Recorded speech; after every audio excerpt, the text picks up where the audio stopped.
Now we get the chance to talk to somebody. I just read this book yesterday, The Calling Tree. And honestly, this kind of blew me away. The way it was presented. Jeannette Schorfheide is going to join us now here, picture in picture. And we'll see how we're all doing today. Good morning and happy Thursday to you, Jeannette. Good morning. Happy Thursday. So right off the bat, fill me in. You've been writing for quite some time now, and all of a sudden the idea comes, it spawned, we're going to do this. How did all of this come together with The Calling Tree? A lot of support and I say pressure from my family, but I'm not supposed to say pressure. Poetry is something that not everybody understands or everybody enjoys. And it's something that I've used as a coping mechanism since high school. So since the 80s. And my mother-in-law, Randy, who you know, my husband, and my kids and my mom have all said, you should share this with people. And so I decided to take a leap of faith and do it. It's just incredible. And now, when did you start the process? Oh, gosh. I think it was Good December. answer. I want to say it was December, and it was published actually in April. And, you know, and that's a pretty quick turnaround from start to finish to have something published and ready to go. What are your kind of just thoughts or what are your feelings right now, knowing that after all the love that went your way to go and get this done, you got to be feeling awesome right now? It is a great sense of relief. I will tell you that Susan at Soul Sunshine was amazing to work with. Her team is phenomenal. Her graphic artist actually did the cover. And then she and her team came up with the title because I really didn't know what to call it. And they made it a very smooth process. And I was involved all the way through the editing. I was allowed to continue to have like Randy read through it. My daughter-in-law and son read through it so that we had, you know, up until the very last minute, we had edits going in and they were like, this is your book. You tell us what you want. And they did it. They made suggestions along the way when I had no idea what I was doing. So it was smooth. A very smooth process. Well, and what I think is really unique about the way it's laid out is that it's laid out in a variety of categories to me, but they all fit in the same pattern that we could all take something from it. And then with the notes that you provide to really kind of journal the thoughts that you have when you're reading this poetry, it's really unique. And now from Christianity to education, anxiety, weight loss, and and creative writing, what was the most difficult poem to start to kind of develop? To be honest, I don't really develop poems. Like I said, they're coping mechanisms, so they just kind of pop into my head. Wow. And so I know a lot of people who write novels, you know, they might get writer's block or they have to go back and look at, okay, where is this character going? What are they doing next? And I might be out on a bike ride. I'm a cyclist. So I might be out on a bike ride and something pops into my head and I stop and start making notes in my phone. And by that time I get home, it's ready to be written out. Like, that's just how it works for me. That's incredible. There are some, there's some that are very hard for me to read without getting emotional. I recently won third place in the Southwestern Illinois College poetry contest with a poem that was very hard to read. It's called The Breakup, and it's not in the book, but it's about breaking up with anxiety. So that one's just hard to read. Well, and that's what I find fascinating. And as somebody that goes through the mental health, cycles too, and battles the anxiety and, slap on everything else that you got, to go to it. How have you been able to really branch out through your outlet of anxiety and mental health relief? Writing helps. But I also enjoy, like I said, I am a cyclist. Right. So I do ride my bike. Like last Saturday, I went out and I was feeling the stress of starting a new job coming on. And I was like, I'm just going to go out and ride 30 miles. I hadn't even gone that far yet. I hadn't gone past 15, but that's my time to reflect and relax. And then, of course, the endorphins that you get from that help you relax as well. But then I talk Hmm. with family.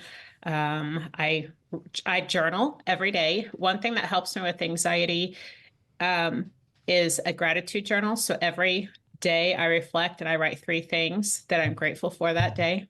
Really cool. And now, getting to the poetry side, when you're writing them, do you is there ever a hesitancy when you're maybe feeling anxious, or you're feeling those feelings when you start writing, or is it just one of those things where your body and brain know when we're on, and we're ready to help ourselves? Both. Wow. Okay. Really fascinating. Does it just Yeah. depend? Yeah, it just depends. I mean, there have been times where I've started writing because I was upset versus feeling anxious, Hmm. or I was very grateful, or uh, I woke up on Thanksgiving and the Thanksgiving poem that's in there just popped into my head. It was like, it's Thanksgiving. I'm so thankful to be alive. And it just flowed. So, and then there are other times where it's like, man, I've got to get these thoughts out of my head. And it just comes out as poetry on paper. So That it happens both ways. Well, and to me, or to you, what is the most powerful piece in this? Because I know it's like picking a favorite child almost, I could imagine. But is there one that somebody that picks up the book, opens it for the first time, is there one that you think's going to draw their eye more than others? I can't say yes to that because a couple of people who I like, friends who have bought it, they've all gone to something different. Hmm. So I think that, like you said at the beginning, there's so many different poems in there and different types that it just depends on what they like. It might depend on how well they know me. Um, so I'm not sure. That's a good point too. That's a pretty good point too. Well, and in regarding education, I know that there's some poems in there. How important was it to include some that involved the education and just in general with your background currently with what you do? So I'm starting my 30th year in education. So Wow. education has been a huge part of my life. And I'm very passionate about helping kids become better at being who they are by the time they're an adult. So as a school counselor, it's very important for me to really show that support for education because I am a diehard educator. Like the education system Yeah. is so important, and we need the support and we need these kids to figure out who they are before they leave high school. Well, and to me, that's just more, it's so valuable to get those insights too, because, in life, we always have different things that we're going through, or maybe just different situations. And whether or not it's you're reading this poem about, test taking, well, test can mean a variety of things for different people. We all have a test to take. It's just a different form of a test. And that's what I think so cool about those journaling options. Was that important part of your piece, was to include those lines to make sure people could reflect? Yes, I wanted this to be a journal. I use journaling actually with students. I think it's important for them, depending on what it is that I'm working with Uh-huh. them for.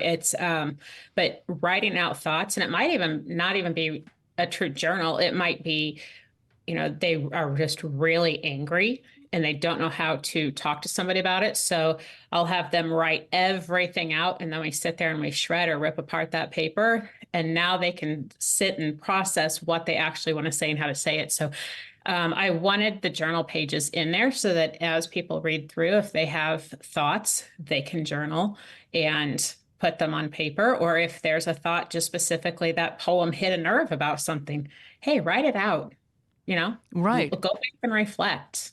Well, and that's whenever you're reading them, do you reflect differently each time on the piece? Do your thoughts ever change on how you're or what you're getting out of it? They do. Absolutely. That's really Yeah. fascinating, actually.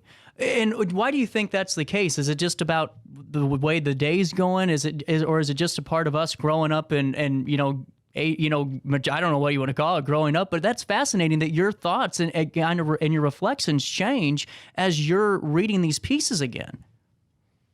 I think it just comes with our experiences and moving past where we were in that moment. Now, my Christian poems, they hit me. Some of them were written at a time where I maybe had some doubt or I wasn't as involved in the church as I had been. Hmm. And now I go back and I look at those and they touch my heart a little bit more than what they did then, because I think that was my way of trying to get myself back to where I had been, and now I'm back where I had been.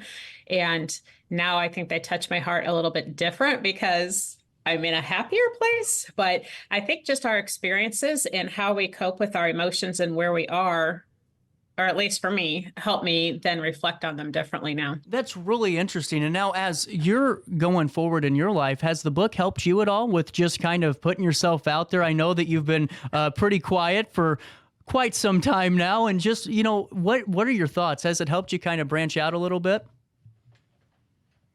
I'm still working on that part. I need a little more help with that. I am not somebody who's always super, I don't know if you can see my face is turning redder as this goes on. I'm not one who likes to be in the spotlight. I can do public speaking on school issues, on racial issues, and I'm great with that. I can get up and produce and conduct an entire awards ceremony and be completely comfortable. But when it comes to being in the spotlight about me, Yeah. not good with that. And so I'm learning. This is my second podcast. So I'm getting myself out there. And Randy, I think, is going to, he's community relations. He is going to make sure I get myself out there a little bit more as this continues. Well, and it seems like the support system really is there for you too. Yeah, 100%. My kids, my mother-in-law, my mom, Randy. Yeah. Well, and now going forward, is the book available for purchase today? It is on Amazon. Perfect. And now going forward, any book signings coming down the pipeline? Any other events or activities? So I'm working with a bookstore in Belleville right now. Cool. They are not open yet. It's a brand new store. It's called Belleville Books. I sent him information just this morning, so I'm waiting to hear back on that. And my daughter works at Coffee House in Fairview Heights, and we're looking at doing a Saturday book signing sometime in September. She's the owner, Laura, she's a doll. She wants to do like a huge event with a local artist, myself, and then a possible vintage car show all at the same time. Oh. So we're looking at a big event. Well, Jeannette, I just think it's great that I'm having the chance to talk with you about this, especially now with it being, you published this book right at the time National Poetry Month started back in April. This is really cool. And now to get you on the show now has been wonderful. We'll make sure to include everything, including a link on how you can get the calling tree on a write-up on RiverBender.com. And whenever you want to come back and fill me in on the next book you're working on or next poetry book you're working on, you come in and call me, okay? Awesome. Thank you so much. No problem. At 10:25, we'll take a little bit of a break. Our daily show continues with OSF Healthcare right after this.